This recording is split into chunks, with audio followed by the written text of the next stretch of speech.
Bismillahirrahmanirrahim. Mesdames et messieurs, bonjour.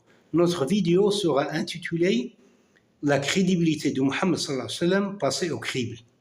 Le sous-titre « Jésus est venu annoncer le Christ » ou bien le Messie. En comparant les évangiles d'une part et les lettres de Paul et le livre des Actes d'autre part, une des choses qui attire l'attention est la rareté du titre de Christ dans les évangiles. Ces évangiles, généralement, se contentent toujours du nom de Jésus seul, sans qualificatif de Christ ou de Messie. On peut y lire « Jésus est allé à telle ville ou telle autre », « Jésus a accompli tel miracle ou tel autre », ou bien « Jésus a enseigné tel enseignement ou tel autre.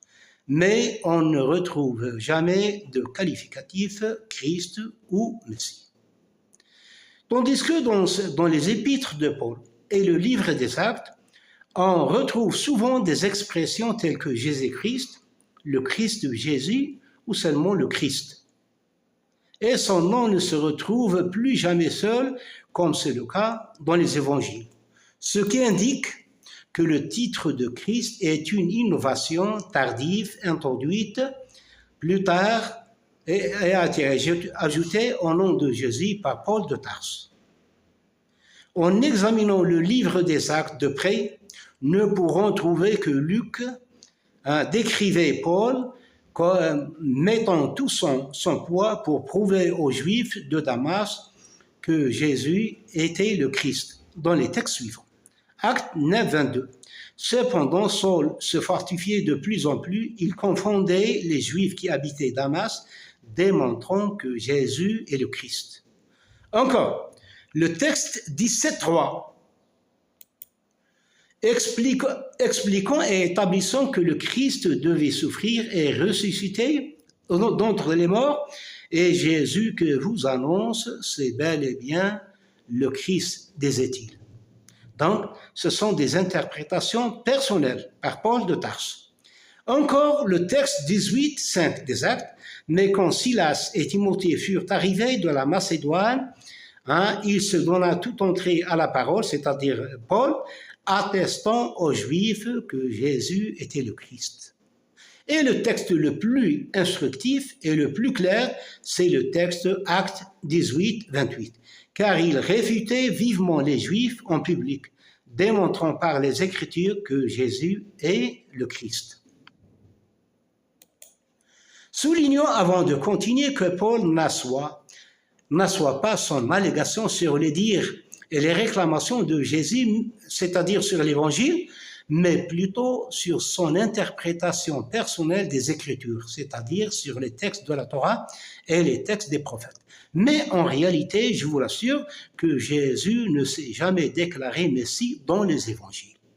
On est en droit de se demander quelle serait la nécessité de tous ces efforts de Paul, déployés par Paul pour prouver aux Juifs que Jésus est le Christ, s'il était vrai que Jésus n'avait jamais avoué, ne serait-ce qu'une seule fois, qu'il était le Christ. Donc, à quel but visait Paul en attribuant le qualificatif de Christ ou de Messie à Jésus? Ceci est clairement encore une fois confirmé par le livre de Jean. Et ce Jean est un disciple de Paul.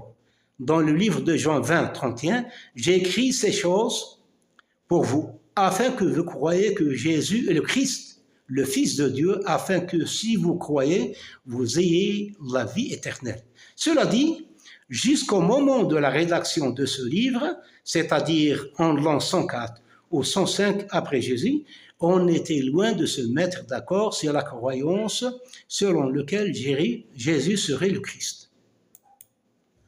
Et dans la première lettre de Jean lui-même, le chapitre 22, est expliqué que les croyants de la première heure du christianisme n'étaient pas d'accord sur le fait que Jésus était le Christ. Il dit « Qui est le menteur, sinon celui qui nie que Jésus soit le Christ ?» C'est-à-dire que les croyants n'étaient pas unanimes sur la qualité de Christ pour Jésus. En fait, les évangiles ne font référence au mot Christ que dans 4 cas. Que lorsque Jésus, le rejette explicitement ce titre, où il porte un démenti cuisant à l'idée que Jésus serait descendant de David, ou lorsque ses adversaires l'excommunient ou l'accusent d'avoir fomenté des émeutes dans l'Empire romain. Par exemple, comme le fameux texte des prisonniers de Caïphe. Est-il le Christ, le Fils de Dieu béni?